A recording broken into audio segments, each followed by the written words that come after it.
This week on C Plus News Time, what the fucking fuck, America? Oh, and also Elizabeth Banks sells a show to CBS, The Goldbergs is getting a spinoff for its gym teacher, and The Big Bang Theory is getting its own spinoff, but it's also a prequel and single camera. So I take a look at the history of comedy prequels. But still, America, our history is all screwed up, and now we're on the darkest timeline. Just like this. C Plus News Time. It's C Plus News Time. Delivering to you the news you didn't know about, the news you didn't care about, and the news you didn't know you cared about. With host, Chad White. Now, here's that host, Chad White.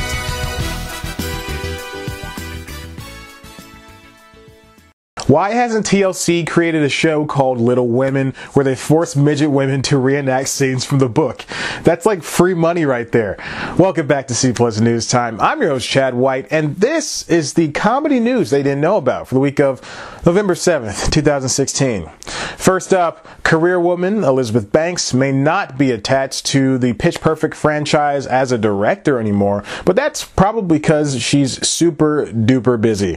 On top of acting and directing, Banks is also a producer and runs a production company alongside Hoo Ha Ha, that video site geared towards putting more funny women in show business's spotlight. That Swiss Army knife of a woman that is Banks has sold a show to CBS. It's called Something to Celebrate and comes from BoJack Horseman EP Vera Santamaria, as well as husband and wife duo Banks and Max Handelman's Brownstone Productions. This series is written by Santamaria and is described as a family comedy where every episode is based off of a specific celebration. Think cultural or personal. Cool fact alert, the show is based on a Spanish series called Algo que Celebrar. No comprende. Next up, ABC's comedy shows this season are on point. The Middle and Blackish remains solid. Speechless is superb. The American Housewife has an awesome cast. The Real O'Neills is a show I haven't watched, but Martha Plimpton is in it, so it's probably funny. Fresh Off the Boat raises the bar every week, and Modern Family is Modern Family. Classic Modern Family. But one of ABC's shows is getting a spinoff. The Goldbergs, an 80s-based series that is definitely one of the best sitcoms of the last decade, is set to go back to the 90s with the new show. But don't expect it to star one of the main characters. Actually, Brian Callen of Mad TV fame is taking his gym teacher role to the half hour. The Hollywood Reporter says that the new show follows two teachers as they become father figures to the secretary's three kids. The script is said to be penned by lead Goldberg, but IRL actual producer / creator Adam and EP Mark Fyrick. If any show in ABC's lineup was going to get a spinoff, I would have hoped for one about Phil Dunphy leaving his family to travel the open road, but I can deal with this. Callen's character is now in a place that he can appear more on the show. With all three Goldberg kids in high school, as well as Wendy McClendon Covey's Beverly now part of the staff, the show can utilize more mischief outside of the main household. I've spoken on spinoffs in the past episodes of News Time, which you should totally check out, but now this seems more commonplace for TV, especially given that there are over 400 shows on right now. Networks realize that doubling down on established worlds are useful and more cost-effective than bargaining on newer, possibly better things. That being said, not only can shows move forward and laterally from spinoffs, but they can also go back in time, which brings us to this. And finally, CBS is preparing to make a Big Bang Theory prequel series about the lanky-ass nerd Sheldon. Why wouldn't they want to double down on the biggest comedy series in television? This news was the only thing that made most sense last week, well, except for the N7-day surprise, thank you based EA, but details of the new show are scarce, but it's supposed to, as Deadline puts it, be reminiscent of Malcolm in the Middle. And oddly enough, it's said to be a single-camera family comedy a la Malcolm in the Middle or all of the aforementioned ABC shows.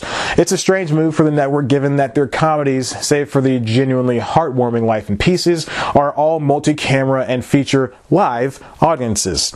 The turn makes sense the more you think about it. It could have 13 episodes premiered during a Big Bang hiatus and feature cameos from future characters. And flash forwards, perhaps?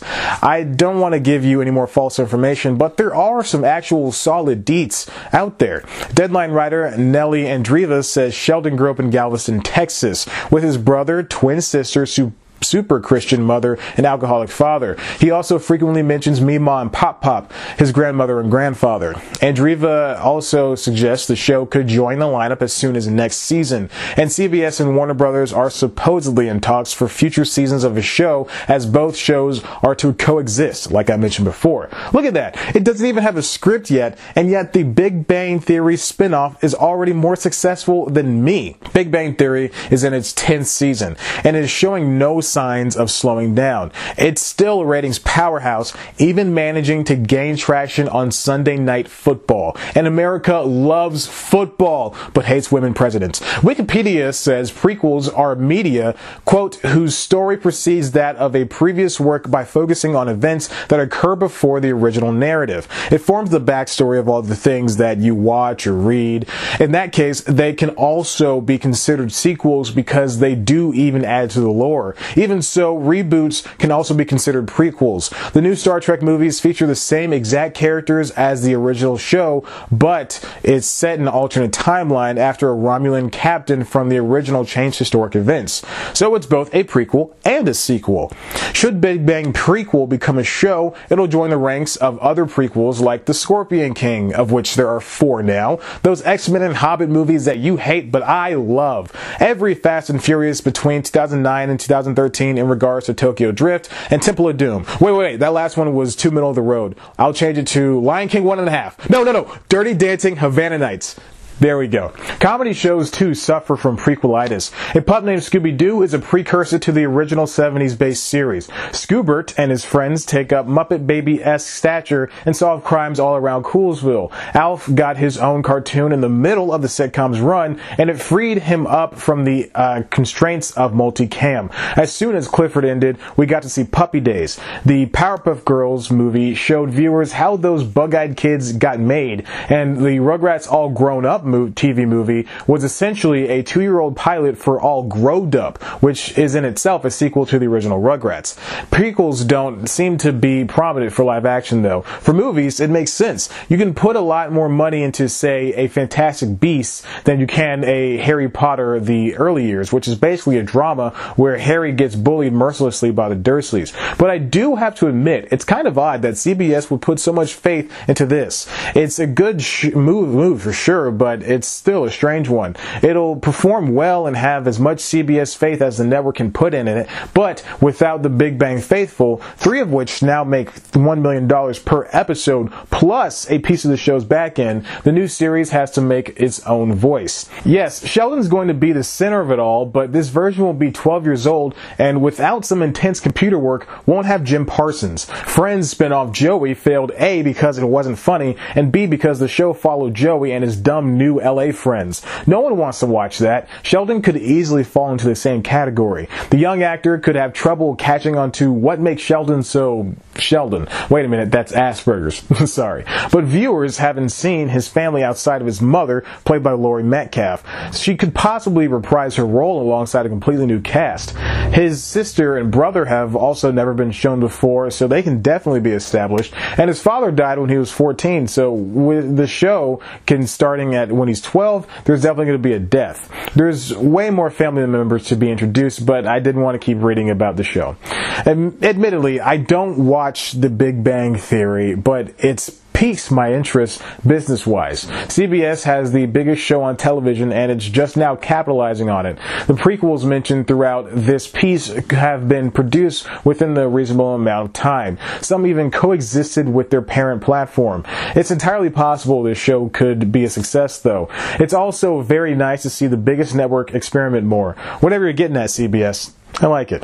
And that's all the news I have for you this week on C Plus News Time. Why don't you subscribe and check out one of our other videos? Of course, you can always head to the website cpluscomedy.com, where we got the latest news, reviews, features, interviews, and other good comedy bits that only I can provide you with. Follow us on Twitter at C Plus Comedy. Follow me on Twitter at ChatBlackWhite. Like us on Facebook.